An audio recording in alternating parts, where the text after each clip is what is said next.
Good evening, ladies and gentlemen. It is a Monday night in the middle of the month, and that can only mean one thing. This is the Shadow's Maw. This is the Year of Trek, and I am your host, Marcus Shadow. Tonight, we're going to take a look at Star Trek Insurrection.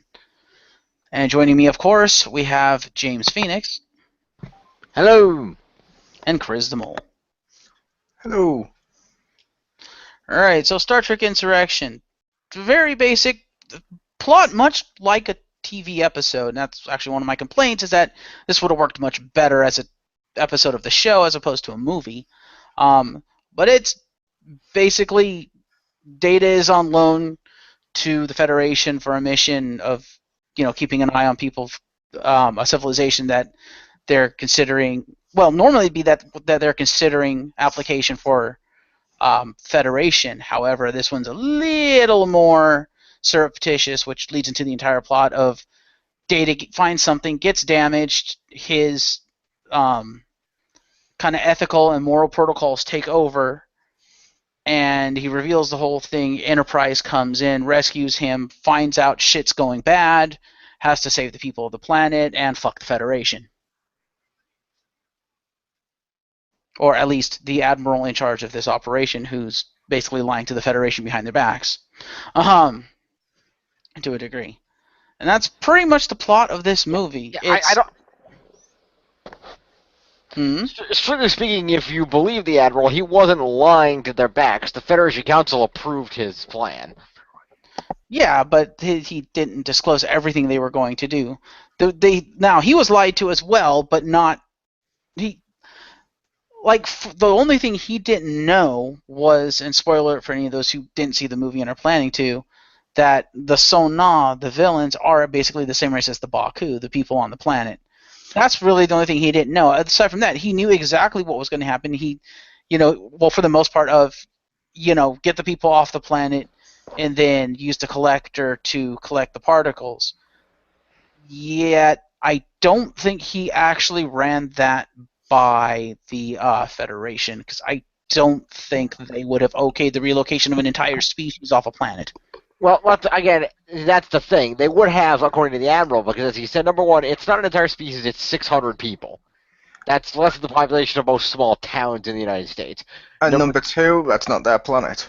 Yeah, exactly. They were spacefaring people whose planet got destroyed because their system got fucked up, and so they needed to find a new planet, so they found this one, which is what the Admiral told Picard. Exactly when Picard questioned him on this. He said, Prime Directive doesn't apply. These people were not meant to be here. It's not their natural illusion. We can do whatever the fuck we want with them.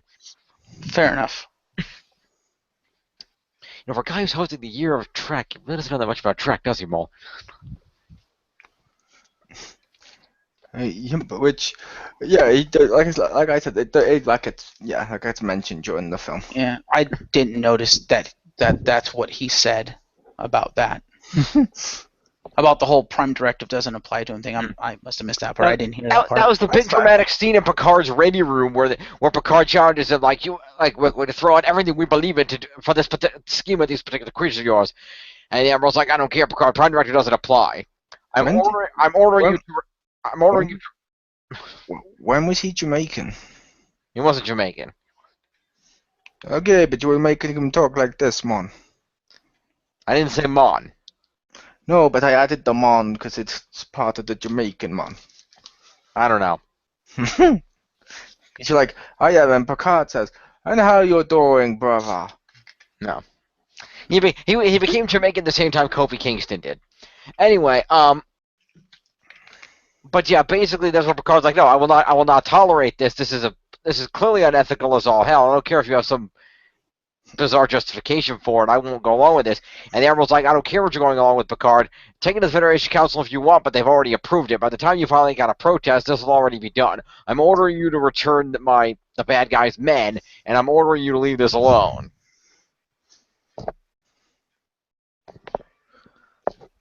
It's kind of a big dramatic scene. I would miss that, but fair enough. Well, I saw the scene. I just didn't recall him actually saying, the Prime Directive doesn't apply because this. Which is fair enough. Sometimes you miss stuff like that. Which is fair enough. Yeah. It's not a big deal. Yeah. But Yeah, this movie. Wow.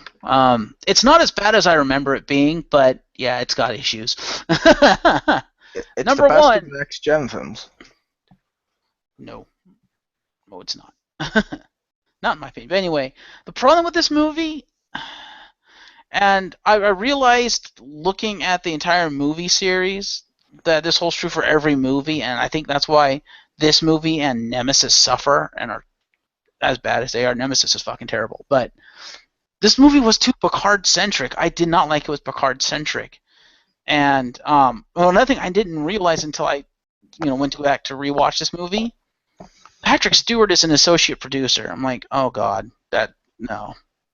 I like Patrick Stewart. He does good stuff. He's a good producer, but yeah, no, that you just use that to make it Picard centric. Fuck you. And that's the problem is you look at all the next gen stories, Generations, Picard centric, but it has to be because of what it is. First Contact, Picard centric. Again, that one has to be because of the story they went with, and it was a good story and it made sense. But it's like, okay, It did. you've done two Picard centric ones. Can you move away from that now? Can you make it more about the ensemble? To be fair, the first one, Generations, wasn't just Picard centric. It was also Kirk centric to show the two captains' differences. The last one was a piece of shit. This one wasn't just Picard centric. Like you even said when you listed the plot, part of this was also Data and all the stuff Data was going through about how he wants to be a kid and how he sits down with the kid and he talks about wanting to be a kid. It's also about like Riker falling in love all over again and realizing those feelings are still there, which is important to the character. And it's about the crew. They just frame it around Picard because Captain, he's the poster child of this particular series. Yeah. They just use him to frame it around the others. And that's why this is the best of the next gen movies, because this feels like Star Trek. It's a story about humans. Obviously, it's like a very human-centric story. It's got a cool twist. It feels like the TV show. And the characters actually evolve in this one.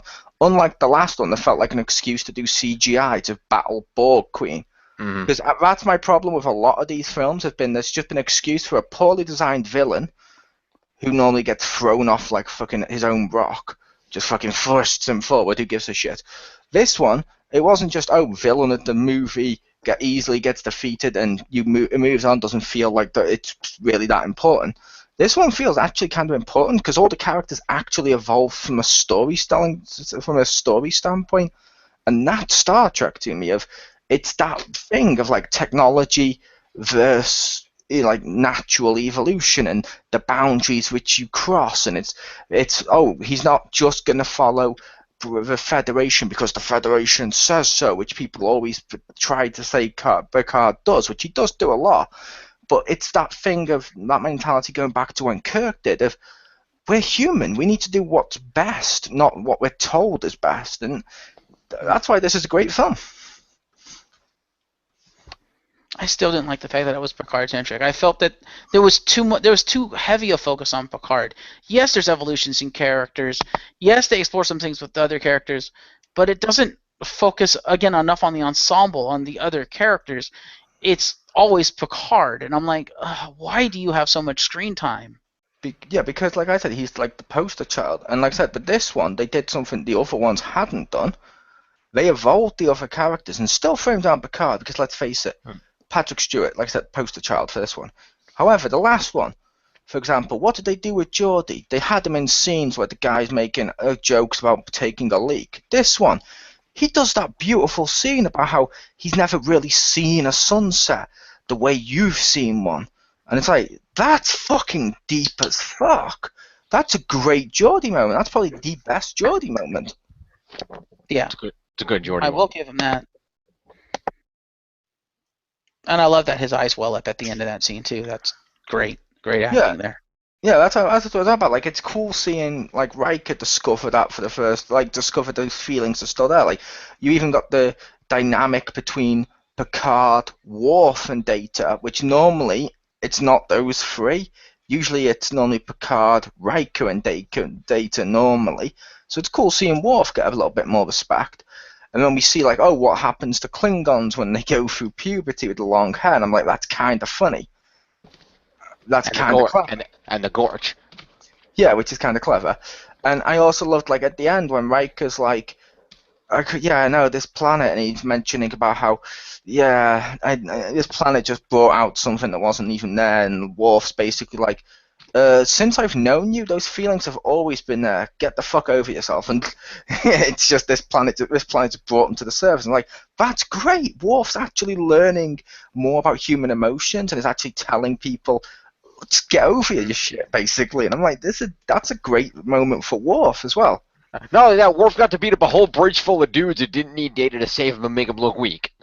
Yep. I also love Data talking to the little kid about being a kid, and he's like, well, androids can't have fun. And I'm like, that's kind of cool. And Data just wants to, like, even at the end when he's popping up out the hay, I'm like, the only complaint I would have, and this is an obvious complaint, so it's more of a nitpick, the actor playing Data is way too old at this point. An android shouldn't have developed wrinkles. I'm just saying. But besides that nitpick, like I said, this is probably the most perfect of the original Star Trek films, just in terms of being Star Trek. And that's cool. Fair enough. I didn't feel it was movie enough. I felt it was a good story, but I felt the way they framed it by framing it around Picard, I felt it was more TV show, because doing character-centric stuff like that works for a TV show or a TV show multi-parter. But when you're doing a movie, I feel you can't have one character have all the screen time in a movie like this. In a movie where you have really only one main character, it makes sense you'd have all the screen time. Like, for instance, like The Matrix, where Keanu Reeves is supposed to be the main character, Neo's supposed to be the main character. So it makes sense most of the screen time has him in it. Oh, I kind of, and I say kind of agree to that to a certain point from a certain point. Like, I think they did a better job with that with the Abrams one, which we're getting to. However, up until this point, they've all tried to be somewhat movie, Mm-hmm. and every single one has been like, you don't really quite feel like Trek like you should. This one feels more like Trek as well. It may feel like more like TV. That's fine, because that's Trek's roots. It'd be like complaining if they did like a Last Airbender film and it felt too cartoonish. It's like, it's the Last Airbender. Right. I don't know. It's just I didn't like the fact that it was Picard centric. I'm like, you've had 2 fucking movies of development with him where you've done a lot of character development with him. Can we get character development for everybody else, focus on everybody else, and have Picard not be the focus and have him just kind of, he's the captain, sure, he's going to have scenes, sure, but don't revolve it all around him. Don't give him a contrived romance. That's the other thing that pissed me off with this movie. I'm like, really? Picard really needs another romance? Fuck off. No. I like this romance. Just doing that. Well, it's a good romance, but I'm just saying they're just doing it just to give Picard more screen time. I'm like, no. Give the others more screen time. Have him do what he needs to do, but don't have him chew the fucking scenery. Let the others get more screen time to develop. Showcase the other actors and their talents and their characters. You have 2 Picard movies. You don't need a third. And this just felt like another Picard movie where, yeah, okay, this one maybe had more character development for the other characters than the other movies did. But that's not saying a lot when you now have 3 fucking Picard movies with a 4th one coming, because we know the last one has to be Picard-centric because fucking Picard clone. And I'm like, oh, come on. Enough of Picard. Jesus Christ. To be fair, he didn't chew the scenery. I don't think you used that correctly. His acting in this was top-notch. But also, the last one's a piece of shit. The one before this was, oh god, that was fucking terrible. This one, it felt like it was a cohesive story and a plot, and it's like I said, the only reason they make it Picard-centric is, I'll be honest, I love Next Generation, but if this was Geordie-centric, I wouldn't fucking watch this. Well, no, I'm not saying make it one character-centric. I'm saying showcase the entire crew, give them each like their moments, and then equal screen time, but don't focus it around Picard. Yeah, I would agree, except for look at all the previous Star Trek films. The ones people like the most are normally character-centric, and they learn early on in the original trilogy that it should be the captain that's the focus, because just from a film standpoint, not everyone who goes to see this knows the TV show. So when they go to see it, they know Captain. Captain is instantly the most important person. That's like chosen one. It's sort of like what they did with, I don't know, like let's say we went to see Avengers. I would totally make a case that the Avengers film was way more Iron Man centric than it was other people. Like Hulk only just shows up at the end and says he's angry. And I'm like, he's had 3 fucking Iron Man films. He didn't need Avengers to be Iron Man centric. But Iron Man's the bigger name of all of them right now. So it's like, it makes sense. Yeah, but that's always been the thing about Star Trek. Not one character or one actor is ever more important than the others. That's why it's ensemble. It's because what makes Star Trek is them. It's not one character. It's the crew. It's the bridge crew. It's the interplay and the relationships between the bridge crew. I agree. I didn't feel that we got that. I felt it was more Picard than anything else. I'm like, I want to feel the crew. I don't want to feel Picard. We've had 2 Picard movies. We've had 2 Picard movies with great character development for Picard, with in-depth, like basically Picard analysis, if you will, of like who he is, and he's like, has, like in especially First Contact, where he's got to deal with things of his. Basically, it's all about Picard's past and dealing with that and dealing with who he is as a person. Because of the whole, basically the Borg basically body raped me, and then he has to deal with like the loss of his family and stuff like that. And it's like, okay, that's great. That's great development for Picard. I'd love seeing that for Picard. Can I see the rest of the other characters, please? And again, with this movie, it's like, okay, we got some of the other characters, but it still felt like and especially this one more than the other 2. It felt the Picard stuff was unnecessary. It felt like this movie, they wanted to do what I wanted them to do, which is to develop the other characters and give them moments, but they felt they needed to have something for Picard, so they made some shit up that was unnecessary. The romance was unnecessary. Picard really didn't have much development in this one. You mean it would be silly to do a whole thing centered around Picard and just make something up that made no fucking sense, like a Borg queen and post-traumatic stress disorder that he didn't have in the episodes afterwards? That they all manifested just for that one film. Whereas this one, the stuff they gave him of like a love interest and stuff, he's always been a man that wants love and wants a family and wants all this stuff. So it's like, okay, it makes sense. I don't even know why Jim's just whispering over us, but yeah, but like I said, with the previous ones, they were always like Kirk centric. With the other ones also, it's sort of been there, but they're always Kirk centric, so it sort of made sense. Except it was always about the relationship between the 3 and their relationship, and by extension Kirk's relationship with the rest of the crew. Yeah, Kirk might have had more screen time than some of the others, but I would say Spock probably rivaled him in screen time. And to a degree, even McCoy. McCoy not as much. I think he probably had less screen time. But it was always about that relationship between the 3 of them. And I don't know. It was just, you always felt that even when Kirk was the one on the screen, it was never really about him. Obviously there were parts that were about him, when they were, delving into his character and stuff. But a lot of it was, the relationships of the others around him, how they're reacting to him, and the fact that they kind of make him who he is. But with this one, it felt like everyone else was developing, everyone else was getting all this great, not necessarily development, but like fleshing out of their characters and like their backstories and stuff like that.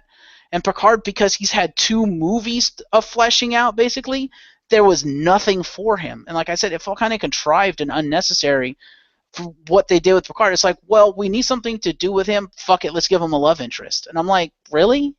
You couldn't have, put him just, instead of having him go off by himself and be the hero and stuff. It's like, could you not have put him with like a crew member? Maybe, delve more into the friendships and relationships that Picard has with his crew, and that would have actually been a lot more entertaining if they had Picard have different moments with different crew members throughout the entire movie, and had it be that of just Picard basically rotating crew members that he hangs out with, or spends time with, or whatever, is forced to work with or whatever, because that's one thing they established in All Good Things. At the end of All Good Things, the finale of Star Trek: The Next Generation, is Picard realizing the importance of having relations with his bridge crew. Hence, why he shows up at their poker thing and is like, would you mind if I joined you? Because they're not used to him being there. And he's like, is there something wrong? He's like, no, I just kind of wanted to play cards. They're like, okay, sure, you're always welcome here. He's like, I should have done this a long time ago, because the one thing he never did throughout the entirety of the series was actually, spend time with the crew outside of doing missions and shit. And he's like, I probably should have gotten to know you guys better and formed a better bond. And it's like, with the movies, it still feels like he hasn't done that. This movie could have, no, it's not as much. This movie could have been the one where he's like really going deep with a lot of the characters. And I think that would have been far more interesting and actually more of a character development for Picard than, oh, we're going to give him a love interest and then we're going to have him go off and beat the bad guy. I'm like, really? It just felt like there was no point to Picard being there aside from him having to be the hero. And I'm like, I don't like that. Make there be a point for his existence as part of this story. Otherwise, get him out of the way and just let him be the captain and let the others, because I felt the other characters were far more important to this story than Picard, but Picard had most of the screen time and I didn't like that. I'm like, no. Yeah, which like I said though, he did do that in this. Like he was the one that knew exactly what Data had been up to. He got Worf singing on board the ship. He had some great moments with his crew in this one. He also, unlike the last one and stuff, was seen more laid back. This one also showed that he's going to do what's right, not what the Federation says, which a lot of people always write him off as, which that in itself is great character development. Yeah, he had a love interest, but that's to, as you wanted, to make it more movie. There's a reason the Karate Kid had a different love interest every film. It's because people like romance in a film. And it wasn't go off and vanquish the bad guy, because these bad guys weren't really ultra wahaha evil like every other Star Trek villain in the films up till now, except for the first film, which was just a satellite. But all the other ones have had some big badass villain that seems really silly that you never see him in the TV show, or if you do, it's like one episode and it's like, really, you made a whole film about this dude? You tried to make him seem like an ultra threat. I like the fact with this one, it's not about the villain, it's about the regular lives of the stuff as much, and it's more about like I said, it's more about like the technology, the humanity stuff, and that's always been the heart of Star Trek to me, is when you relate human stuff to the future, and it's like that's what makes great sci-fi, and that's what made Star Trek Star Trek. True. Like I said, what they put into it was really good. I like I said, the Baku and all that stuff. I love the twist they had of that. Of no, we know what that shit is. We just chose not to use that stuff. Wait, what? Oh yeah, we could go flying the stars if we wanted to. We don't. Yeah, it's like even one of the villains had a development in this one of he didn't actually want to kill them all. He was having second thoughts and stuff. But I don't know. What did Jim think about the screen times and all the stuff we just talked about? You're right. Picard got a lot of screen time, but he's the main character. That's kind of what's going to have. Not. That's the thing. He's not the main character. There is no main character to Star Trek. It's the entire bridge crew is the main character. It's always been about the ensemble. You go back to the original Star Trek. Despite the egos and stuff that went on, despite the fact that, yeah, sometimes Kirk got a little more screen time, if you talk to any single one of them, well, the only ones that are still alive anyway, even Shatner himself, he'll say it was never about me. It was never about Kirk. It was about the relationships between Kirk and the rest of his crew. It was always about the crew. To be fair, even with the original, it was about Kirk, Spock, and Bones more so than the rest of the bridge crew. Even then, either Spock or Bones would just drop out, and Kirk was always seen as the main one because there's a reason there's Captain in front of his name. People want to see the heroic Captain. That's why, like, the best episodes of Next Gen were Picard centric. That's like Jim said, he is kind of the main character. That's why, like I said, if you say to someone, Oh, who's the main? If you were to say to someone, who is the main character of Star Trek, they're gonna name you a captain. Yeah, the fact of the matter is, when you are casting a fictional production, whether that be on stage, on screen, whatever it might be, inevitably, regardless of if it's an ensemble, there's always going to be a main character within that ensemble. That's why, for anything, if you go to their Wikipedia page, there's a reason that if I go to the Wikipedia page for Next Gen or any of these movies right now, the first name under cast is going to say Patrick Stewart as Captain Jean-Luc Picard. There's a reason for that. Except maybe for Generations, well, they'll probably say William Shatner as Kirk, but same difference. Yeah. Even among the crew, there is going to be that main character because that is the driving force. And to be perfectly honest, as much as I love and respect all the members of the Next Gen crew, Patrick Stewart can act circles around them all. I'm sorry, but it's the truth. Yeah, he's a good actor. I'm not. And that's what I'm saying is that he has that ability to draw emotions out of you and to make those scenes go. And yeah, a lot of the others get scenes where they get to have those moments. Jordy got to have that sunset moment, like we said. Data got to understand what it was like to be a child. It really was an ensemble. Yeah, Picard got a little bit more, but that's because they were using Picard to drive the main plot, while the others had their moments tangentially to the main plot around him. By using Picard to forward the main plot, the others didn't have to do that, and they therefore had time to have their characters developed. Yeah, that's pretty much what I said. And I mean, it's like I'll be honest. When I watched Next Gen, I didn't really care about most. I liked Next Gen, but I didn't really care about most of the characters. Like, I didn't really care about Dana Troy. I didn't really care about Geordi. I didn't really care about Riker. I cared about Picard. I cared about Data, and I cared about Worf. They were like the three people I cared about. And even then, I cared about Picard, ironically, more. Well, not more than the others. My favourite was Worf, but I always saw Picard as the main character. It's sort of like Power Rangers. Yeah, it may be an ensemble, but every season it's normally one Ranger who's the main. It's usually the red or the extra. Yeah, pretty much. No, it's just like if you go to any season, even partway through, season 1 of MMPR through the next 4 years, yeah, it's a Power Rangers, but the main character's Tommy. It just is. Yeah, it just is. It's Tommy, because he's awesome. But yeah. Pretty much. You know what they should have done if they wanted to do the love interest thing? They should have made it Crusher, because she did fuck all in this movie. She had like no character development. Mm-hmm. That's not true. She had plenty of character development. Her boobs firmed up. Mm-hmm. No, Deanna's boobs firmed up. Crusher was like, yeah, nobody cares about that. I mean, literally, like everyone else had some character development. Crusher had fuck all, except she's the Doctor. I'm like, but wasn't her thing coming out of Next Generation that she was in love with Picard but wouldn't admit it? Yeah, but they didn't want to use her for this particular story.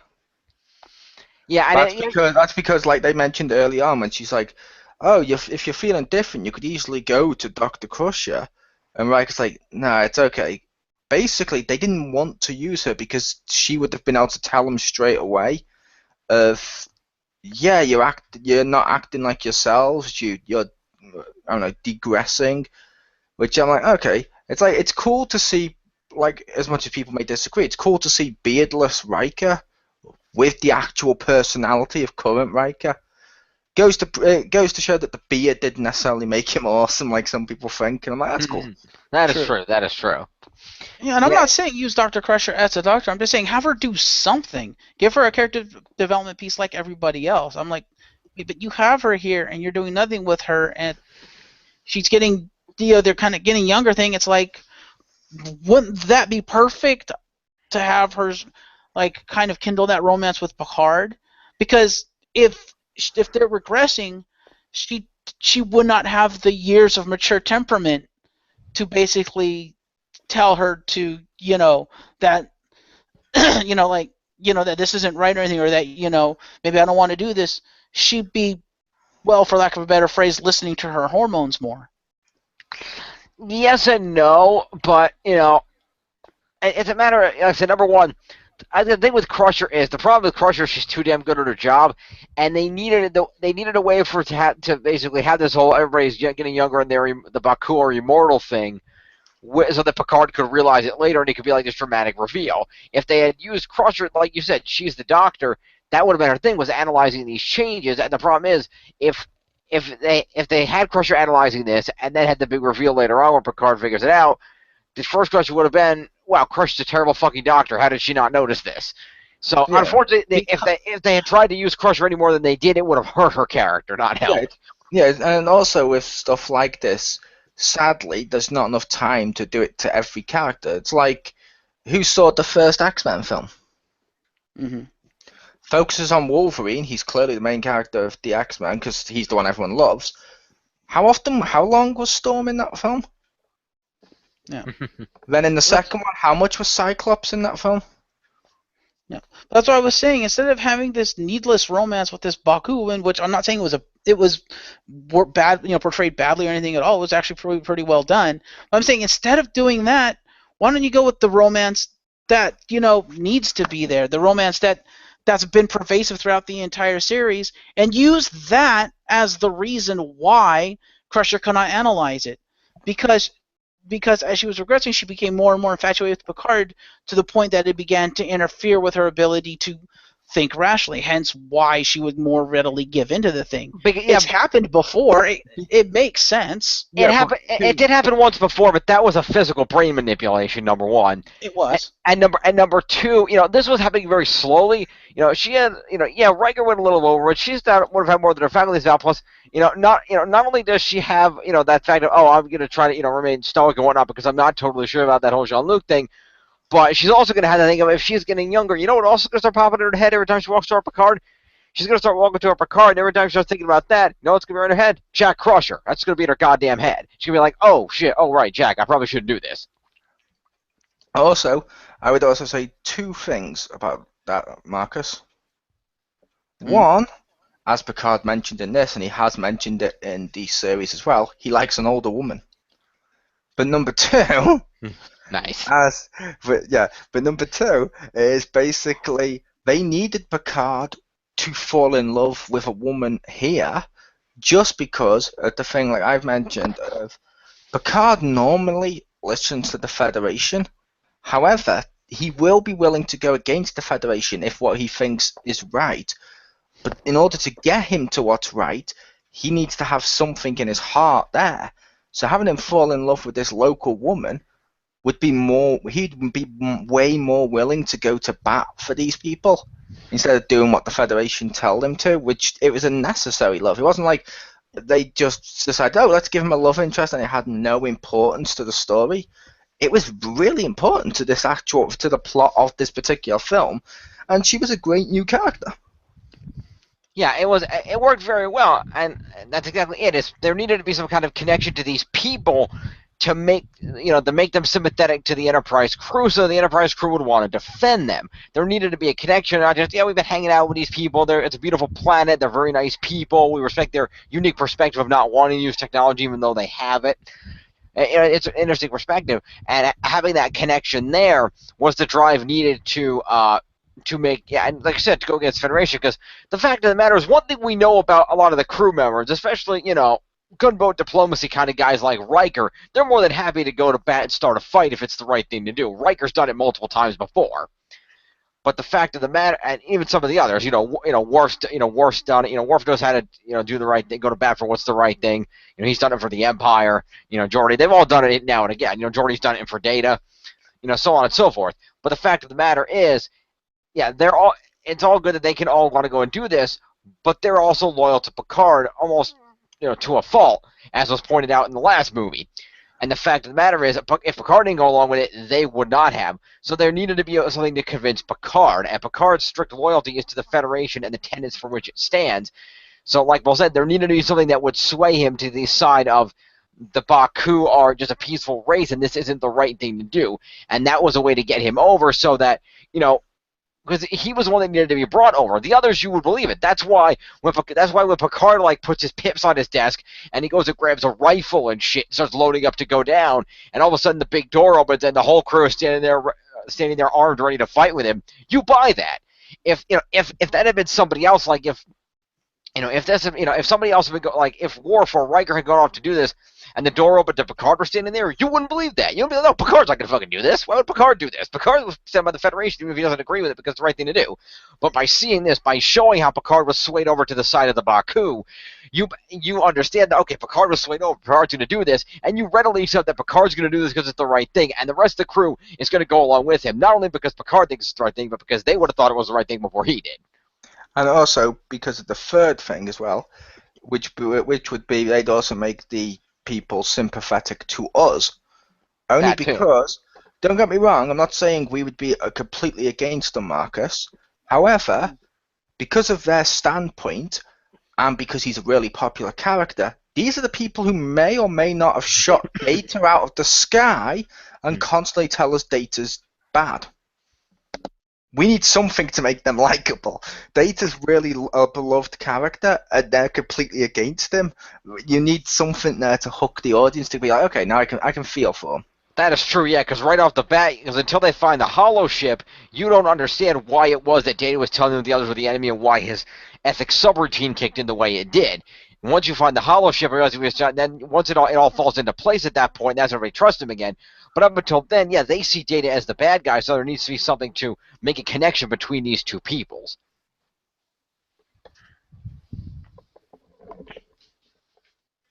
Fair enough. Yep. I just personally think it could have been done in a better way, but fair enough. Their arguments are valid. Thank you. Now, one thing that doesn't make any goddamn sense. The last film? And, Yeah. No, last one was awesome. But Borg Queen. Hey. That still doesn't make sense to me. fair enough. But one thing that makes no goddamn sense is The next film lack with of a random Picard continuity. clone? Yeah, no, that does not make any goddamn sense. But no, for this movie, it's lack of continuity because I realized, and I wanted to mention this one in the review, Data's emotion chip. I had to fucking facepalm at Geordi LaForge because fuck you, Geordi, you need to learn continuity.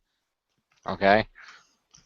Because when Picard asks Geordi about Data's emotion chip, Geordi outright states, "Oh, Data didn't take it with him," which is complete bullshit because it got fused to Data in Generations. He can't remove it. Somehow in this movie he can remove it. What the fuck? Marcus. Jeff? Sorry, Marcus? Won't that be because of the last film? The last film he could turn it on and off. He could not remove it. Didn't the Borg Queen start cutting into his head and removing stuff? Because and trying to manipulate his emotions chip and put it back in him and stuff to fuck him up? She just turned it on. The chip was in his finger, but she just turned it on. That's all she did. And I thought she also cut it out and manipulated it at one point. No, she just turned it on. She just accessed it. That's all she did. It was fused inside him. It couldn't be removed. I think the Borg Queen basically tied a remote control into it, is what she did. But the fact that it's a valid point. It was fused into him. But the thing is, and not even down to the 24th century, but even today, do you know what you do if you're working with the machine and part of it fuses together? You take a blowtorch or some other tools and you unfuse the damn thing, which I guarantee you Jordan LaForge could do. Yes, but that also undoes a lot of the character development of Data from Generations onward, because after that, because it was fused to him, he was forced to learn how to deal with emotions, and that's been the character development up to this point of Data learning how to deal with the emotions. Or you could make the other case of maybe he was talking symbolically because it was turned off, therefore he doesn't have his emotions chip with him. I can see if I could see Jordy. One of the things Jordy would want to do is find a way to physically remove that, because yes, we saw that it taught Data to deal with emotions, but we also seen on multiple occasions that thing overloads his damn positronic matrix and goes nuts on occasion, and that would be something you wouldn't want to leave in Data, especially if he's going to go on a dangerous mission in camouflage suits to an undeveloped planet. Wait, Data go haywire due to his emotion? No, they've never used that trope in Star Trek. That's never happened. That would never happen.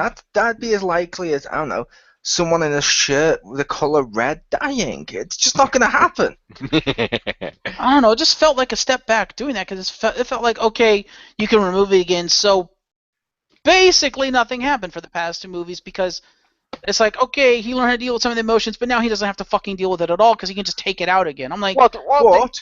Marcus, I would also make the case when it got fused to him, that was, as much as it happened, it was also not really something. Well, I always felt, at least, it was something that was forced upon him, even though he wanted it.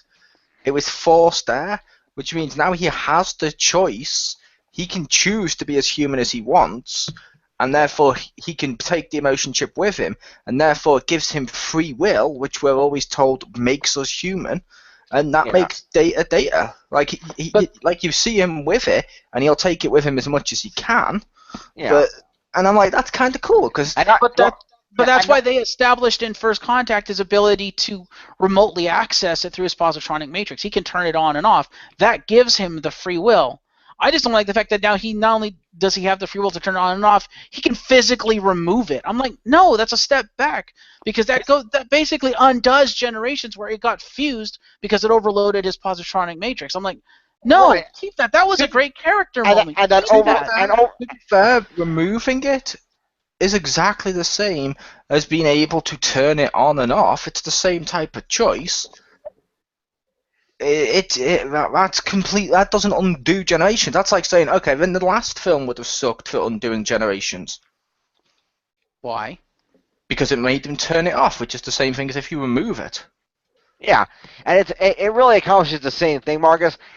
And let's not remember that. Yeah, he was able to turn it on and off, but at the same time, look at what it did.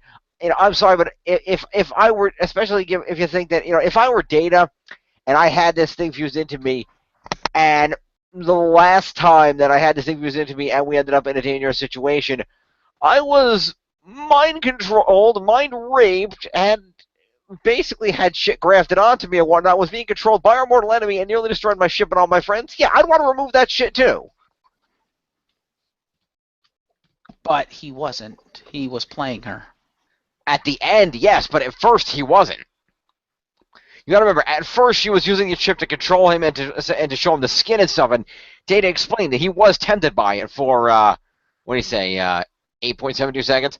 But anyway, the fact of the matter is, Data was, there was that lure there, and it was used, the emotion chip was used against him.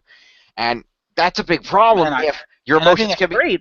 Because it gives him a weakness. It gives him a fallibility. You take that away, all of a sudden he becomes the infallible, uncorruptible android. I loved the fact that because it was fused to him, it gave him that sense of, oh, Data can now potentially be corrupted. That makes him human. I'd like to make the point that Data was kind of corrupted in this movie. He blatantly attacked Federation Outpost. Yeah, he did. But I will also... That's not corruption. It had the same result, and the fact of the matter is, Data still has weaknesses because, Worf shut him down with an EMP blast. He has an off switch on the back of his right leg. Data has quite a few weaknesses actually by virtue of being a machine. I will also make the case to you, Marcus. He has weaknesses. Similar to what Jim just mentioned, in this film he states that he has to have his legs and all parts exactly to the exact specification, or he'd start tripping up and not being able to function right. Also, if he was the unflammable android with no weaknesses, as you put it, then I sure hope nothing happens to him in the next film to prove he's not indestructible and has no weaknesses. I sure hope he's not, destructible in the next film. I didn't say he was indestructible. I said he was uncorruptible. Which he technically is without any kind of emotion. Literally, unless you physically put a virus in him or some shit, he's uncorruptible. That's a good thing. Yeah, I would say tell that to his brother Lore in his compound of Borg. Yeah, but I would also make the case of that's a good thing because all the other crew are somewhat uncorruptible to a certain point, definitely to the highest degree. Data's thing isn't, oh, look how he gets corrupted. That always leaves bullshit where he overdid that. Data's thing is similar to what they used in this film of his innocence. his wonder, his love of wanting to be human. Like how when he comes to and Picard says, "What was the last thing you remember?" and he just starts to sing his song. It's such a wonderful. That's who Data is. He's not someone who just gets corrupted for plot convenience. No, but number one, Jim, yeah, Lore and the Borg. Do you remember how they corrupted him? Oh yeah, that's right. Because Lore implanted the emotion chip within him. That's how they corrupted him. Oh, gee, the thing that you said he should have in him because it makes him better can be used to blatantly corrupt him and be used against him constantly? Yeah, I wouldn't want to take that out of me either. I'd want to have a blatant thing that could corrupt me constantly and has been used against me at least 3 times to date. Yeah, okay.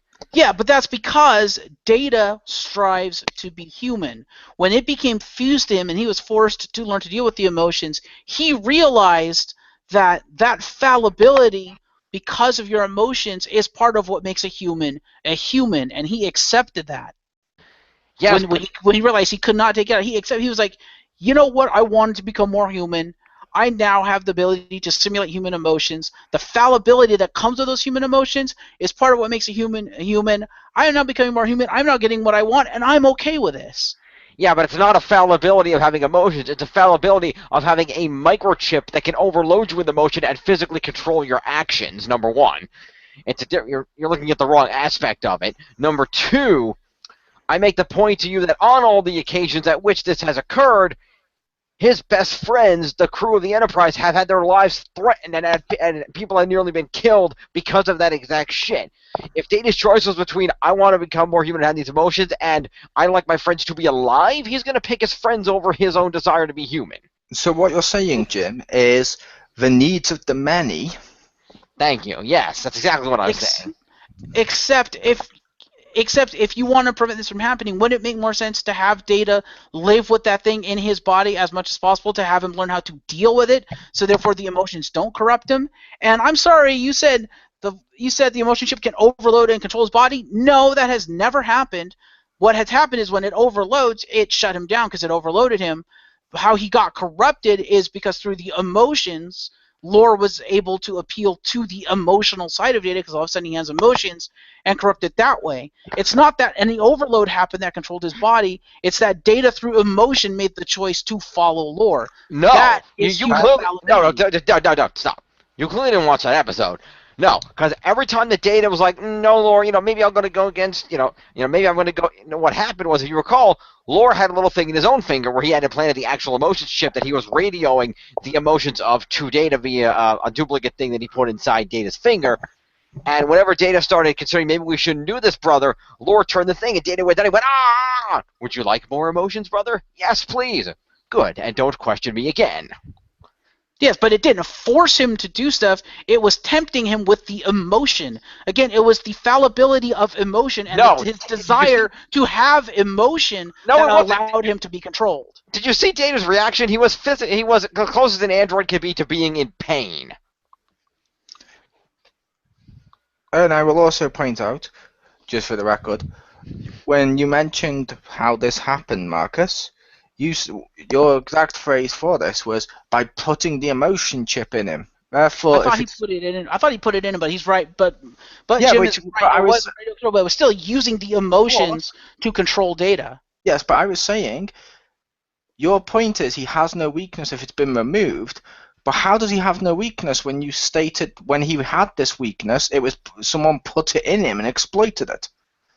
Can't someone just put it in him again? It's like Superman still has a weakness of kryptonite. He doesn't need to wear a necklace of it. Someone just needs to use it on him.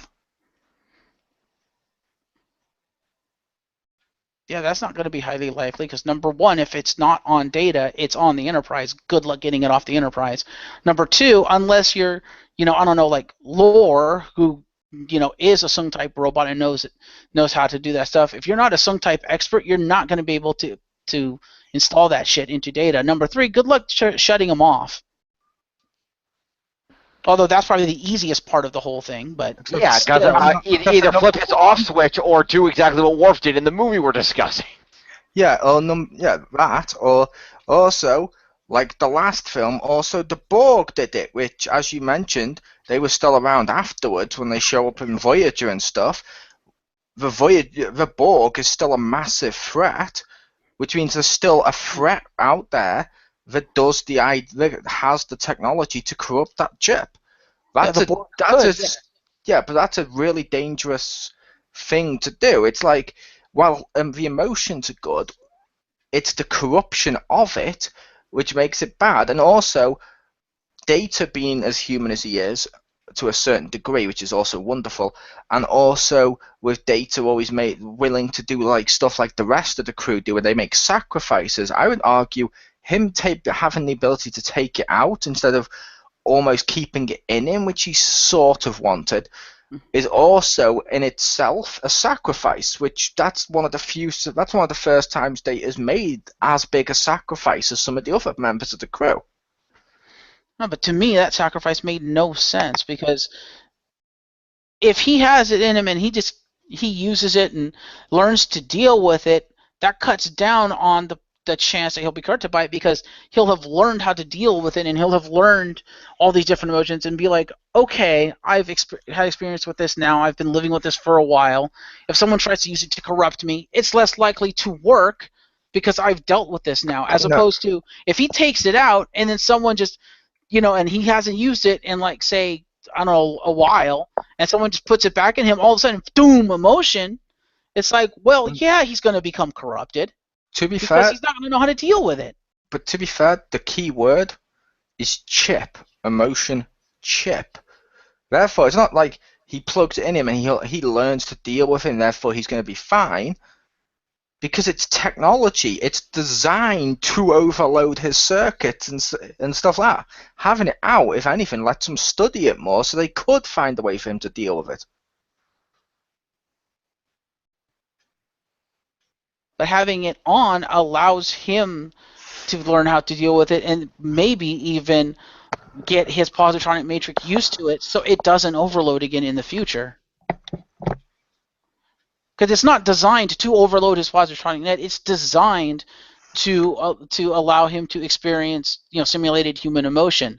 Unfortunately, the side effect of that is that it could overload the positronic net, and it overloaded it because data systems didn't know how to deal with it.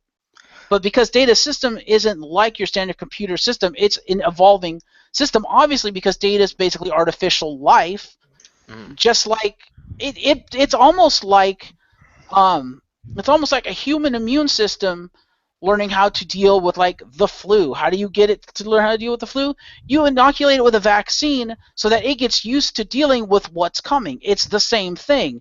You put that chip in Data so that his evolving systems that learn, because artificial life, you give that the emotion, you have it learn how to deal with the emotion, it will learn how to use that without overloading itself. And Data himself, his programming, but it's basically his soul, would learn how to deal with that stuff without becoming susceptible to the corruption, because he is so tempted by that emotion, because other emotions can be elicited through as a response to other things. But if he's learned about that, if he's learned his responses to certain exterior stimuli, his emotional responses, he can then fortify himself against anything happening to him in the future. Now, of course, again, because it's simulating human emotion, there's also, like I said, that human fallibility, so it could happen, but less of a chance of it happening if you actually let him experience it and let him grow through that experience, than if you're just like, no, we're just going to take it out. I'm like, but that just undoes everything you just did, because now he doesn't have the emotion. He doesn't have to suffer through that and learn how to be a human. Well, like I said, as you put it, to me, and also by the sounds of it, to Jim, basically, yeah, it makes perfect sense for him to take it out, because the Borg's still around, and as we mentioned last time, one of the few things I mentioned to me would make at least some bit of sense in the previous film was Picard would have post-traumatic stress disorder because of what he went through with the Borg. Data would have the similar type of thing because of what he went through. Doesn't matter of how long he went through it or not, he was still, for a short window of time, what he loved was used against him. Therefore, being human and loving his friends and all that, he'll want them to live, so it makes perfect sense that he would make the sacrifice. At least to me, anyway. Well, regardless of that fact, it was never established he could take it out because what was established is it was fused. And they just randomly like, well, he could take it out. I'm like, but what? How did you go from fused to take it out with no explanation? What the fuck?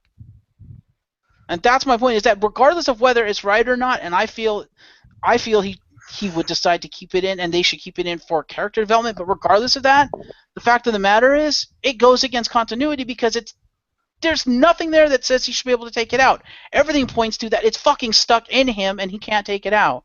There was nothing there in the previous stuff that said the Borg would look the way they did or have a Borg queen.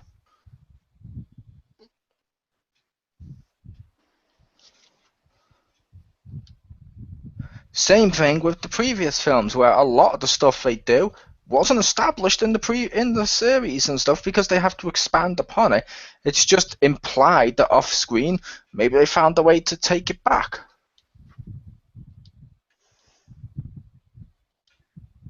And I don't like that because something like that should be explained on screen.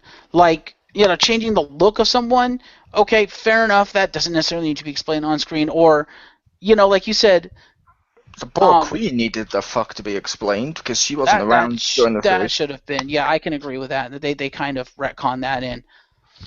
But a lot of the stuff that you've said, it's not like it's contradicting what was previously established. What you're saying is they're using stuff that wasn't established, which fair enough. But this completely contradicts what's been established, and there is no explanation for it. If you establish one thing and you're going to change it later, you better fucking explain that shit. That's all I'm saying. I'm like, no. Why? What? No, it was fused to data. Explain yourself, movie. It was fused to data, but like we said, they had to do experiments on him anyway. It's possible, like Jim said. I mean, do they explain in the movie how every single part of the Enterprises are always repaired? No, because they're a machine.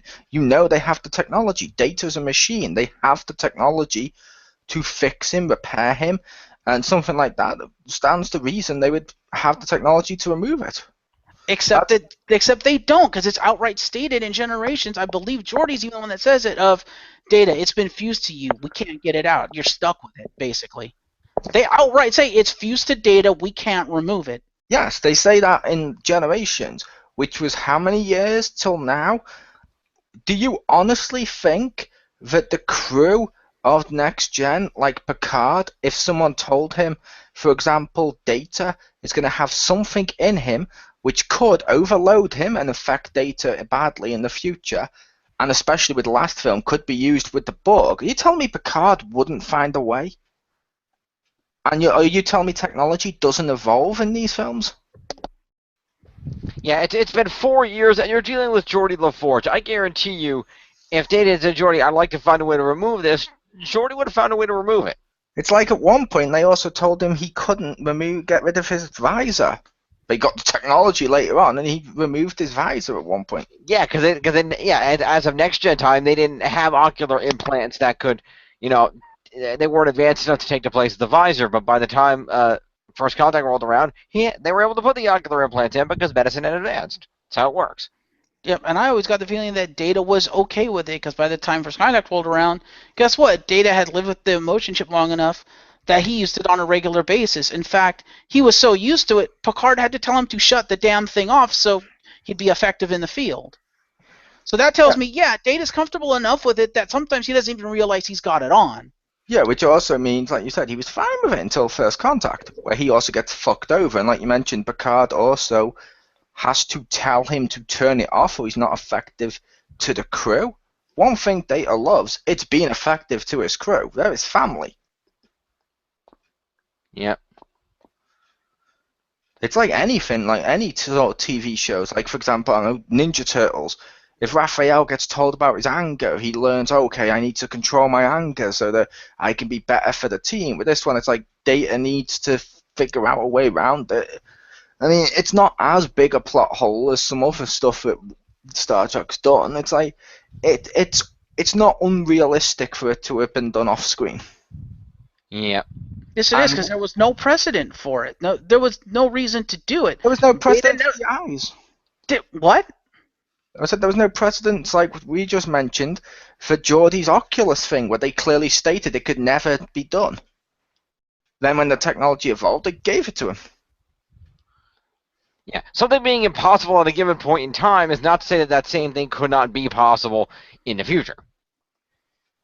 Yes. I don't know. I just feel that shit needs to be explained because of what came before it. It's like, no. I don't know. That would be like saying in that would be like being in, I don't know, 1930s, 1940s of somebody saying you can't put a man on the moon. It's impossible. Well, guess what? In the 60s, they freaking did it because technology advanced. That's debatable, but okay. Well, don't tell me you're gonna tell me they faked it in a studio. Well, I don't believe they did, but apparently that's been a huge controversy, and there's been like actual proof and shit. So I'm like, But okay. all the proof has been disproven. See the Mythbusters episode. Boom. I don't know about all evidence, but fair enough. I did see that episode, and yeah, that stuff was disproven. I'll give you that. Yeah, they put a man on the moon. It seems to be only weirdos and crazy people that believe it didn't.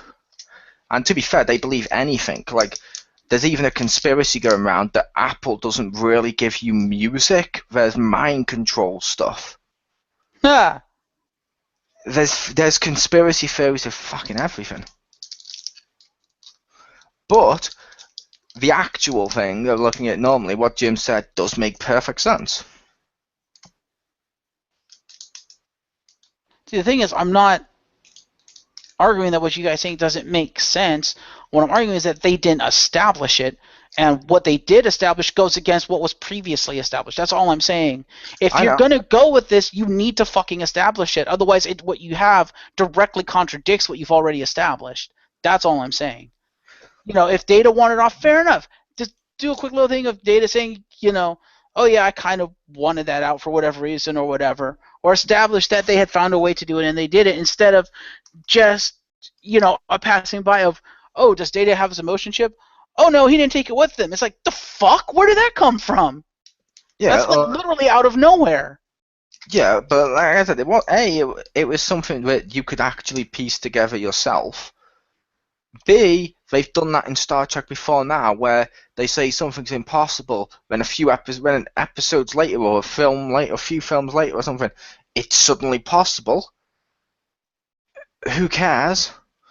That's kind of what Star Trek does. It doesn't need to explain that bit with Data, because that extra bit of scene, or the extra scene it takes, or the extra lines, it wasn't needed. So why put in and just basically bog down the film?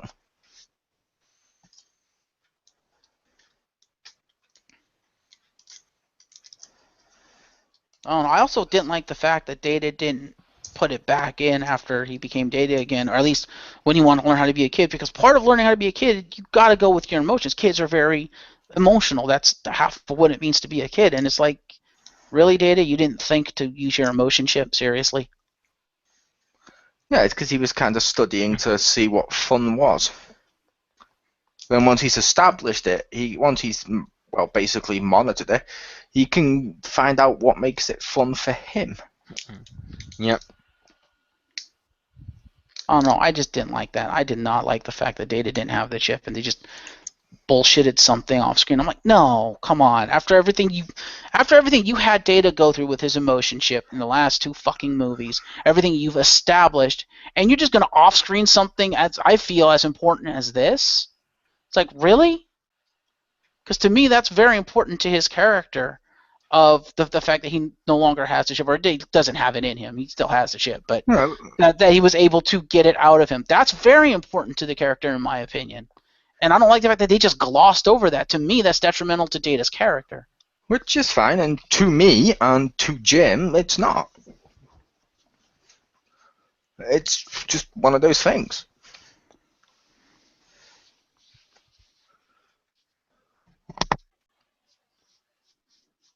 Fair enough. Also, as Jim pointed out to me the other night when we were talking about it, kind of a waste of F. Murray Abraham.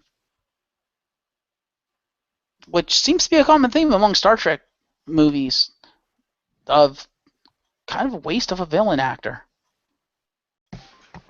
There's been a couple that that did well, but most of them it's like, wait, so you got this great actor and you did that with him? Seriously?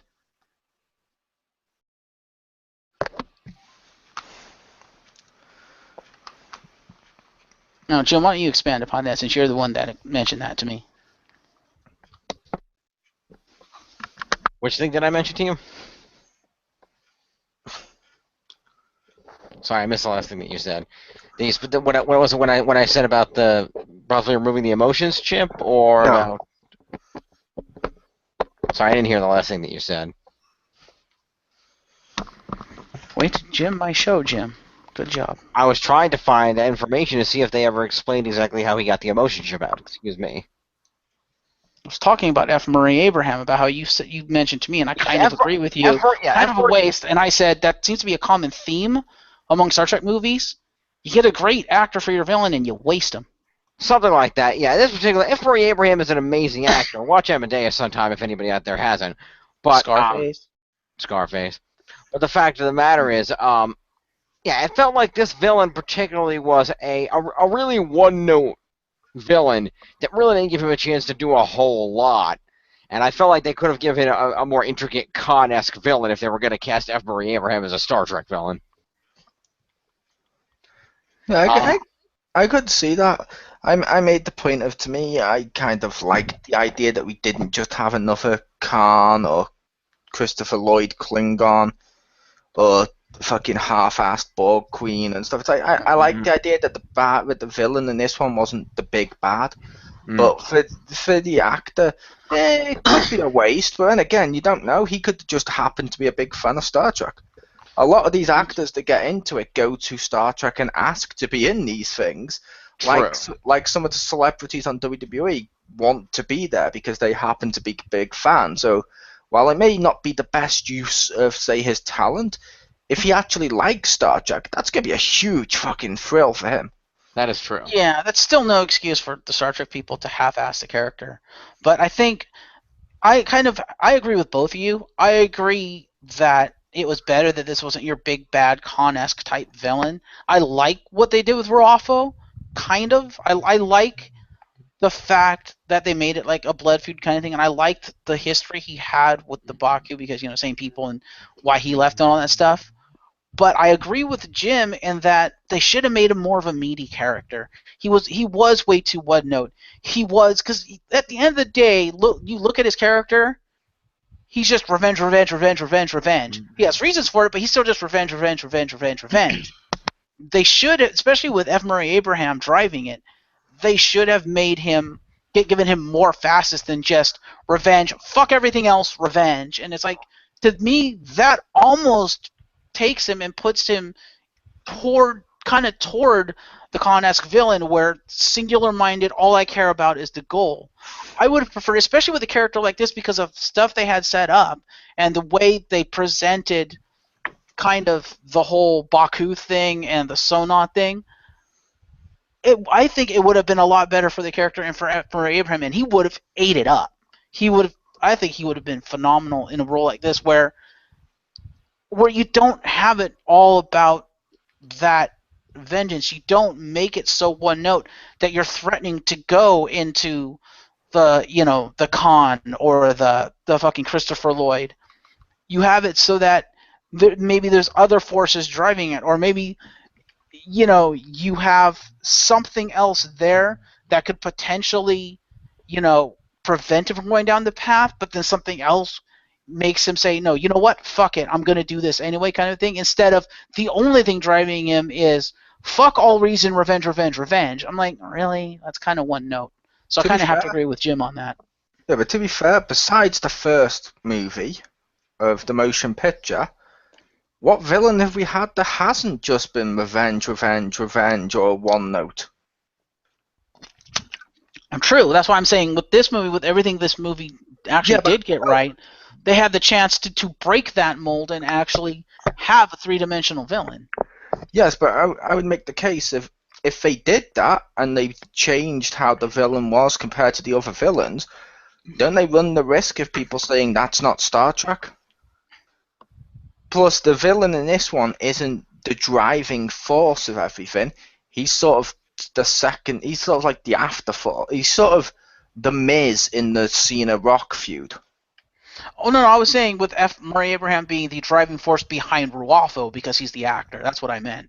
Yeah, but I was on about the fact, based on how the villain was in this one, it's not as bad as the other ones because it wasn't done to the same degree. But at the same time, True. all the movie villains, besides the first one, which motivation was I'm a satellite, was basically, yeah, revenge, revenge, revenge, or one trick note. It's like, okay, that's kind of how all these villains are. I believe isn't that also kind of the motivation of the next guy? I'm not revenge. I think it's more because my creator said so, kind of thing. But yeah. Yeah, I And mean, also, it's I more would about also say one Major track. wasn't technically a villain.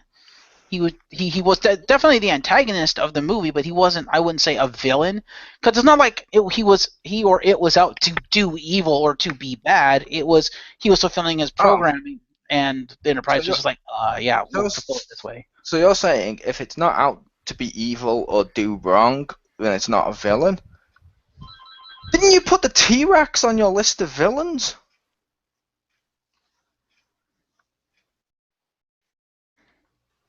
Because in the first movie, he was out to eat people.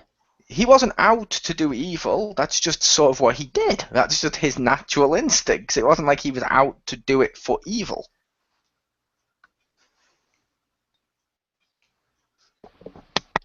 Fair enough.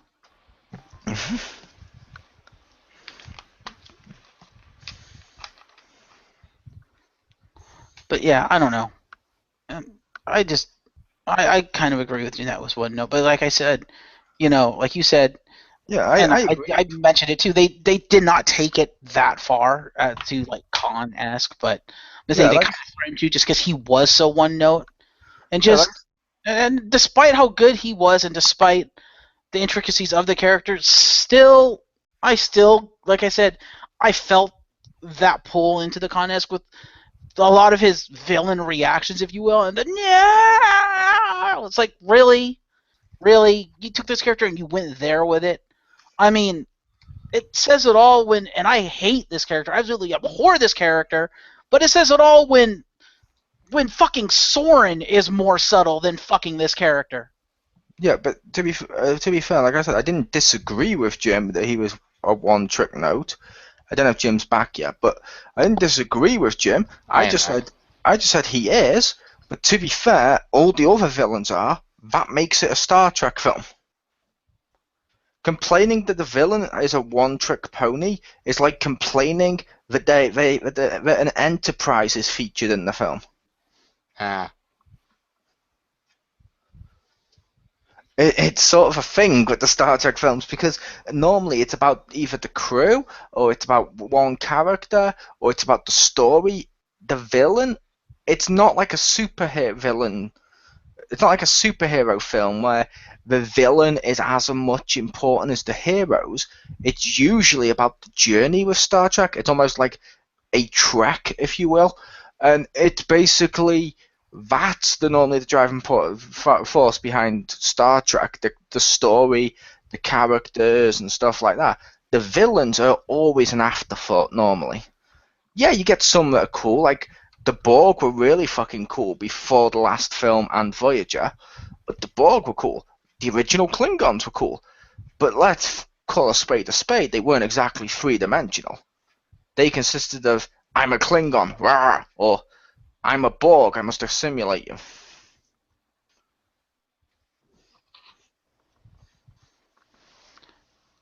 True. I don't know. It's just it didn't feel right with this movie with how intricate some of the other stuff was. Like the character development they had for all the different bridge crew characters in this, the intricacies behind the plot. The whole fucking Baku relocation. So nothing. It's like that's like really deep stuff there, and it's like you weave this story of like intrigue and stuff like that, and with all these details and then this is the villain? Really? It didn't feel like the villain matched the rest of the movie with how one note he was. Like this movie with this story and with you know, especially with the level of acting and actors you have in this movie, it felt like the movie deserved a better villain. Oh, it like I said, it kind of would deserve a better movie. I was just making the case of, like you said, it feels like an episode of the TV show and stuff like that. Which, like I said, even when they've had these character developments in Star Trek, I'm just calling a spade here. The villains are never that good. The villains are never that three-dimensional, and the villains are never that well thought out. They either look cool, or they have a cool gimmick, or something like that. They get by on, I don't know, the Darth Maul effect, if you will. But it's a case of that's sort of what Star Trek is. Yeah, I would have to say, probably for my money, the the the best movie villain that I've seen, Star Trek movie villain, probably is General Chang. He's the most three-dimensional Star Trek villain I've seen. Because he is really well thought out. Because he's not your just generic, oh, I'm out to make a name for myself by, trying to best Captain Kirk, or I'm not to say fuck the Federation, destroy the Federation. No, he's trying to preserve what he feels is his way of life. He feels that if the Federation and the Klingons were to have this alliance, it would shift what the norms are now, and he doesn't want that. And I'm like, that makes him three-dimensional. That is amazing. But then you have a movie like this, which I feel deserves a villain like that has other things at play aside from just, and then you give us this. And I'm like, really? Really? You do realize just saying the word really doesn't make your point come across stronger, right? Yeah. Okay, just so we were clear on that. But yeah, like I said, yeah, that's just sort of how Star Trek villains are to me. It's like, in my opinion, the most three-dimensional Star Trek villains, which I know people disagree with, which is fine, are the Abrams villains. And those ones, like the Abrams Khan, is way more subtle and way more three-dimensional than fake plastic chest Khan. Yeah, Khan was good. The other one, no, he was complete shit. But we'll get to that. I hated that villain. I hated him with a passion. It was dumb. But we'll get to that. Yeah, but like I said, they're the most three-dimensional villains, in my opinion, is those ones. Like, he actually has a proper backstory and stuff. Whether or not people like him, and people are always like, yeah, but they don't feel like Star Trek. Yeah, they don't, because they're three-dimensional villains. That's kind of the point, and it's like, that kind of works. Like, again, Khan was a good villain. They thought that one out well. But the other one, no, he's about as one-dimensional as every other Star Trek villain. But again, we'll get to that, because this is not Abrams' Trek review. He had different motivations. He also went through time and stuff, which is awesome. But yeah, with like I said, with this film, like I said, I like this film. Like I said, it's pretty bad when the only nitpick I have is Data has wrinkles. That's my only complaint, because he's an android, which I understand completely. It's the same reason James Masters said he didn't want to play Spike for like 30 years. Like I said, after a certain point, I'm going to stop playing him because I look too old to be an ageless vampire. And I'm like, I can respect this. Yeah, it's the same reason that Spiner says he's never going to play Data again. Mm-hmm. Which makes sense. I thought the reason he wasn't going to play Data again is because they blew him up, so therefore he'd have to be whatever the fuck he was, B9 or B4, whatever the fuck it was. And also, they've moved on to the original Star Trek, which means if there's Data again, it'll be a different actor. Except they can't, because it's been well established in Star Trek that all the Sung-type androids look exactly the same. Yes, but the fact is, this is a reboot universe. So all you have to do is you cast another actor to be in this case, young Noonien Sung. That guy's all your androids for that universe. Yeah, because things change. It's like, it's been well established that Spock had more control than he does in the Abrams one. But in the Abrams one, based on the changes in the timeline, he's different. Yeah, it makes sense. It's well established in the original universe that, when he was working down in engineering, Scotty didn't have a weird little alien sidekick. True. Which again we'll get to with the Abrams review. But yeah, good point. Yes, Jim. Why don't you expound upon Insurrection for a little bit, since you've been silent for a lot of this? Expound on it in what way? Well, what did you think of the movie? I've kind of gone over my points. I mean, I've been talking. But, like I said, overall, it's not as bad as I remember it. I did feel like they didn't use F. Murray Abraham to the full potential of that actor, although, like I said, that's, from what it sounds like, it sounds like he probably enjoyed being in it, so more power to the guy. But yeah, I overall, not as bad as I remembered. I agree it did feel like an elongated episode, but it also felt like Star Trek. So if my choice is between this is going to feel like a big-ass movie or this is going to feel like Star Trek, I'd rather it feel like Star Trek. Maybe that's just me. I thought it was good. I thought it was a great scene. There's a lot of, little quips between the cast, a little bit of comedy here and there. There was a badass scene where Picard's going to do his thing and the whole crew still has to support him. They're going to go against that admiral, do the right thing. I mean, there's a lot of great stuff in there. The one thing they really didn't like was an interesting with the Baku and the others was cool. I didn't like I really like the bad guys. There's all the weird aliens. Oh, we're going to stapling our skin things because we're falling apart. Like that was a creepy idea for an alien. Like, okay, but that's weird.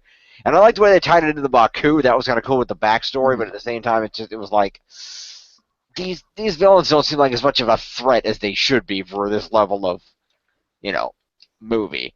But it was still very good for what it was. It was very enjoyable. They were an enjoyable villain to some extent or another. And they developed each of the individual crew members, except Crusher, a little bit, and that was fun too. So I think it accomplished a variety of different goals. And overall, I enjoyed the movie. Is it my favorite Star Trek movie? No, but I enjoyed it. I don't remember it being as bad as I thought it was going to be. So that's a positive. I don't think the Son'a were meant to be a threat as you expected them to be. They were supposed to be more of the cerebral threat, and they were also, it was more along the lines of, the Son'a were supposed to be seen as more of an internal threat to the Federation than an external threat to the Enterprise and Picard. Which is why I feel, what they were trying to do with the character, that he should have been more complex. But the other thing, too, with the Son'a, you said the creepiness and stuff, you do realize what they were going for with how the Son'a operate, right? And the whole thing between the Son'a and the Baku, you do realize what was underlying, right? Not really. It's a social commentary on plastic surgery. Especially at that time when Insurrection came out, how everybody and their grandmothers were doing plastic surgery and doing it way too fucking much. And this was their way of saying, look, tone the fuck back. You're not meant to have a fucking Barbie doll face. It really makes you look like shit. Don't do it. Yeah, just go to the magic planet that makes you that way inherently. That's a great message. Or be happy with what you have. If what you have is immortal life. Yeah, well. Just saying. But I think it's also, mankind's quest for that immortal life and saying, mankind wasn't meant to be immortal. Yeah, which I do agree with. I was giggling, but I do agree with Jim when he said that, because I was about to say the same thing, Jim. Because it was a social commentary. It makes sense what they were doing, and I figured I knew it was a social commentary on that. But when your end result is, don't do plastic surgery, because you need to look young forever. That's kind of the opposite reaction. That's like, don't use guns because you need to shoot something. And it's like, wait, no, because if you need to shoot something, you need a gun. If you need to look young forever, you need plastic surgery, or you will get old. That is a fact. Yeah, but they're saying don't overuse it, is what they're saying. There is a limit before it just becomes ridiculous, which we see in news almost every day. Yeah, we do see news in, like you said, like the ridiculousness, but with how long those people have looked young enough, like Picard, we could fall in love with him, how Riker was feeling better once he was feeling younger again, and looking younger a little bit and stuff, it's like, okay, you're kind of contradicting your own message. A little bit, yeah.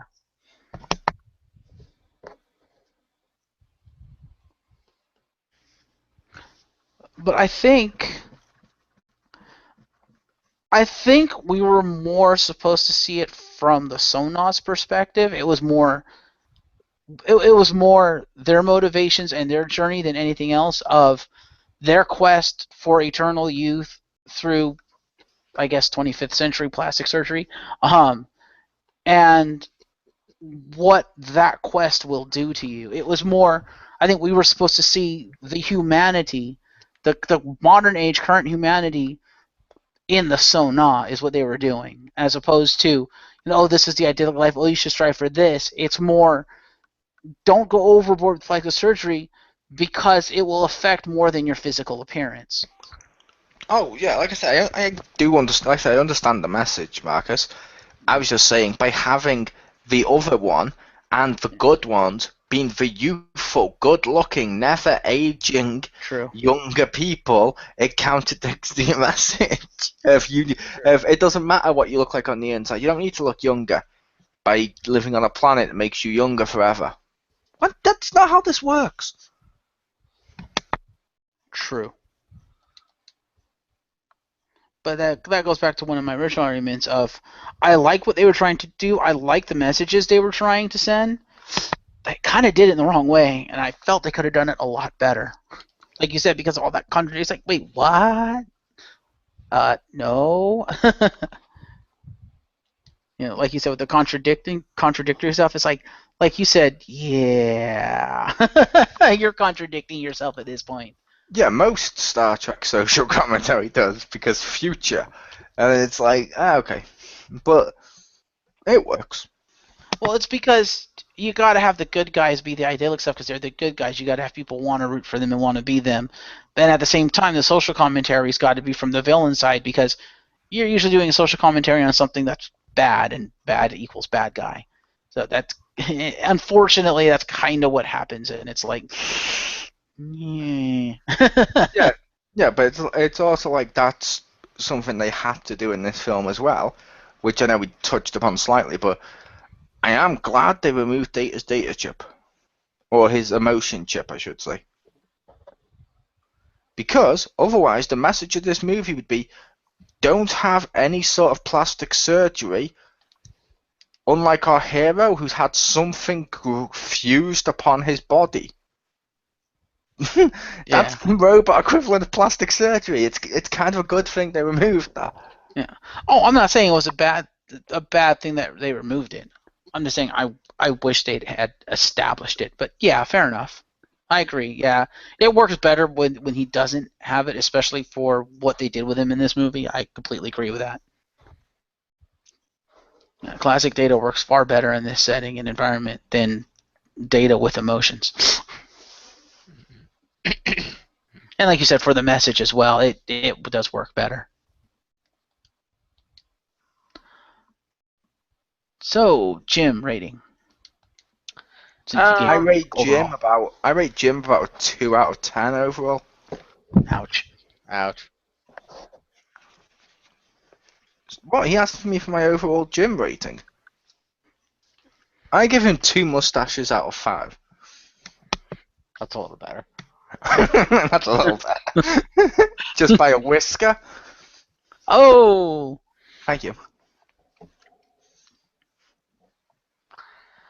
I was really going to say add a wah-wah button. But anyway. If I had to rate this movie, I would give this movie... I'm going to say an 8 out of 10. I feel like it's an enjoyable film, but I feel like there are some problems. I feel like the villains could have been a little more developed or could have been used better. It felt like the villains, I think, were the weak part of this film. But overall, I liked what they did with the different characters. I liked how they, developed each one a little bit, how they developed that romance with Picard, that when Regina came out of nowhere. But come on, Picard doesn't get unless it's Crusher, Picard doesn't get the girl very often. It doesn't happen much. Cut the guy a break. Riker can't bang all the chicks. So it just seemed like that was a cool thing, and like I said, it wasn't as bad as I seem to remember. It seemed like a generally good movie, aside from the weaknesses pertaining to the villains. I like how they had the Starfleet admiral that was a bad guy because he was been corrupted by this idea that seemed good but turned out to be bad type deal. Just So he's a on. bad So guy. yeah, exactly. So it just seemed it just seemed really good. Mm-hmm. Yeah, he was more that character of doing all the wrong things for the right reasons. Exactly. Here's a fun fact: guy to play the Admiral, originally auditioned for Ruafo. Huh. Nothing. What's my waffle with you? Ah, Ah. just a fun fact there for you. It Nice. was a fun fact. And then I ruined it. No, it was a fun fact, Jim.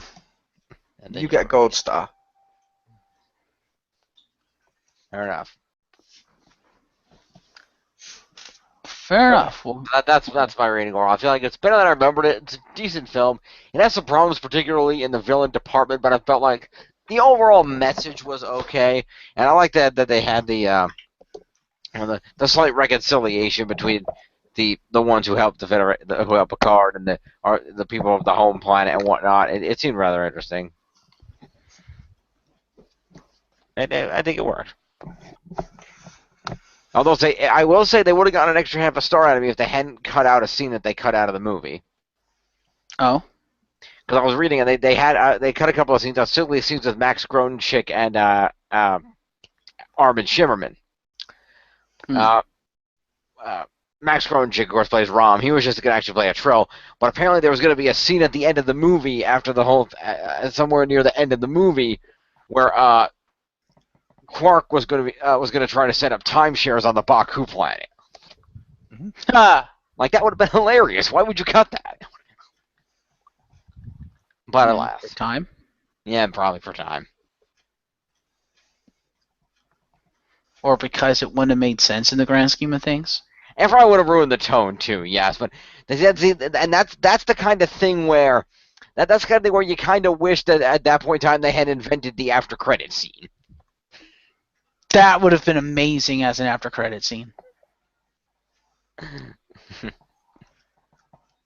But for yeah, overall 8 out of 10. Not as bad as I remember it, to its credit, but it does have some problems that could be addressed.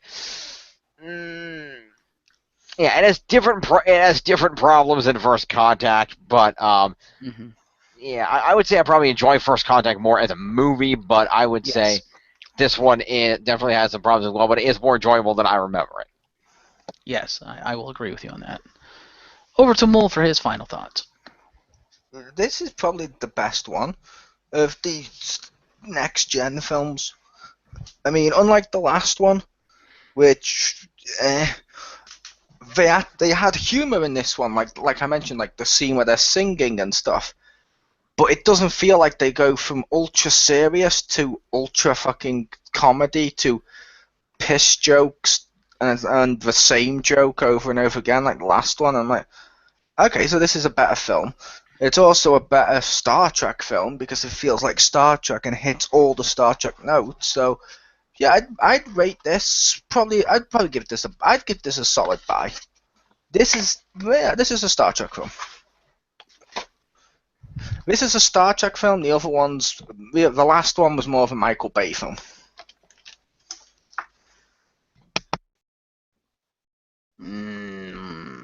No, I don't think it was that bad, but yeah, it did have more explosions and whatnot. More explosions. It literally had a stereotypical character who was only there to make piss jokes, and it literally had a convoluted, out of nowhere alien robot. Hey, they're cyborgs. Of the Borg Queen. So, yeah, I would make the case that's more Michael Bay than anything else.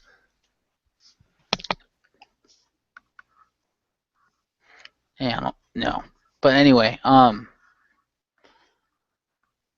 agree with those two. This was actually this was a lot better than I remembered it. After I watched it, I was like, actually, that movie wasn't too bad. It did a lot of things right. It did feel like Star Trek. I like that it developed a lot of the other characters and stuff. And like I said before, I did not like the Picard Century thing. I thought they went a little overboard with that. Villain was kind of a waste. He could have been a little bit more of a threat, and he could have been a more meatier, juicier villain for F. Murray Abraham to play. And I did not like the Picard romance. I thought that was kind of contrived. While I understand why it was in there, and the fact that the purpose it was serving was needed, I felt they could have done something different or make the romance itself feel more than just a necessary plot device. I think that's the big thing for me, is it felt like a plot device as opposed to something that was organic, that was part of the character and part of the character development, part of what was happening. I was like, no, it's just there for that. I'm like, eh. But aside from that, they did everything else right. One other thing I will mention that I didn't mention in the big review was that with this movie, I think this is, from what I saw in the bonus features and stuff, this was the first movie where they went 100% CG. Like, all the ships are fucking CG. They had to redesign all the ships in CG, and like there's tons and tons and tons of drawings of the ship from all different angles because the CG artists were like, no, you have to give us the ships in all different angles so we can draw properly. And then they had to go back and do a bunch of new design sketches for those ships to scale, because they realized, since they're not using models of the ships, it's like, okay, it's being all built CG, it's all being built in computer. We kind of have to tell them how big the ships are. Otherwise, it's not going to look right. And as some of them pointed out, you'll notice when you're watching the movie, and I hadn't noticed until they told me that, and I was like, oh, yeah, true. You'll notice the scales are off depending on the scene. Because the collector ship in some of the scenes, like the standalone stuff, when it's just flying around, is fucking massive. But then when you have that shot of the Enterprise gliding in to rescue Picard, they shrunk the length of the ship. They used a smaller scale version of the CG ship so that it would look more dramatic or action-packed or what have you, with the Enterprise flying in. And it's like, oh, yeah, now that you mention it, you're right, it does look kind of short. But, they edited it in such a way that it worked, and you wouldn't notice it unless you were really looking or unless someone mentioned it. But I just found it kind of interesting that this was the first movie where they went complete CG. And, while a lot of the CG looked good, I do kind of miss the models. And I'll tell you, I did not like the Collector. I thought the Collector no. But then again, I don't like spaceships that have the big poofy sail type things. I've never liked spaceships with sails on them, unless it's like a spacefaring pirate ship. Then yeah, that can have like solar sails or whatever. No, I believe space pirates only arrive in small spherical pods. Touche. I don't get it. It was a Dragon Ball reference. Ah. Because Goku was a Saiyan, that was his pod, and the Saiyans were literally space pirates. Fair enough. Or sort of space pirates. Mm-hmm. But see, I would have said space pirates show up in a fish-shaped space submarine. Fair enough. That also would have been acceptable. But yeah, so to me, there's quite a few problems with this movie. However, it's still a good watch. It's enjoyable. It's very much Star Trek, and this is probably the next gen movie I would recommend if you're trying to get someone into it and you want them to get a feel for the characters. Since you do spend individual time with the characters, actually delving into what makes those characters and kind of their past, which is interesting, and then developing them past it. So it's, I guess in one respect, you kind of should know the characters to understand what's happening to them, but at the same time, because they're going through these different things and focusing on that, you get a sense for who they are as characters at this point. To be fair, you have to recommend this one for people if you're going to watch, if you want to see a film just to get a taste of the next gen characters by default. Oh. Generations required you to know who Kirk was. True. The last one required you to know who the Borg were before they fucked them up. This one, you don't need to know anything, and the next one's a piece of shit. It wins by default. True, Just in good that regard. Point taken. But yeah, definitely give this one a watch. I will say firm watch on this one, or even buy. It's not my favorite movie, but it's not terrible. It's pretty good. Like I said, I enjoyed it at the end of the movie. After rewatching it, I was like, okay, not as bad as I remember it. That was actually pretty good.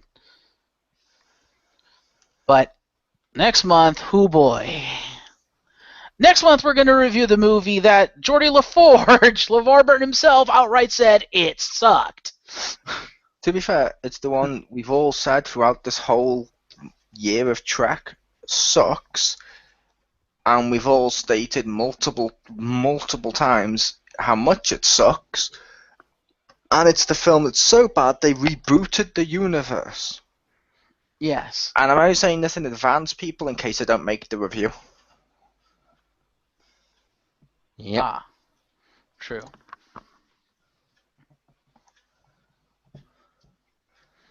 Although I would also say, as cool as it would have been to see, after this movie, after Nemesis, effectively the next gen cast basically aged to the point they can't do it anymore, or they shouldn't do it anymore. Did Star Trek really have anywhere to go after next gen? Honestly, No, because Voyager was shit. So yeah, the original. and Back to the DS9 original was series. self-contained. Yeah, DS9 was great, but it was self-contained. Voyager was shit. Enterprise was It was a prequel, but it's not the one people wanted. So yeah, they either had to come up with a new crew or do what they did and redo the old ones in a new and refreshing way. Right, but my point was, you can't really say Nemesis was the cause of the reboot. I think to a degree, Star Trek has done that itself. To be Aside fair, from the movie, I think it just happened to coincide with this movie more than anything. I would make the case it was, because there was plans after Nemesis for a Star Trek. I think it was 11, was it? There was plans for a Star Trek 11. There was even plans at one point to do the Kirk and Spock thing. I remember hearing about this ages ago, as like a TV show instead of as a film. And Nemesis came out, and with how bad it was, they just scrapped the plans for their next gen film. Oh, okay. I didn't know they had a next gen. I thought because one of the rumors that was going around was that they were going to do like that Star Trek 11 was going to be kind of like almost a soft reboot for it of Kirk and Spock in their cadet years, and they were going to have like old Kirk and Spock and young Kirk and Spock, kind of like what they did with Abrams' Trek actually. Yeah, I kept hearing that was going to be a TV show with like the young adventures of the crew again. So I was like, oh, okay, I could see that.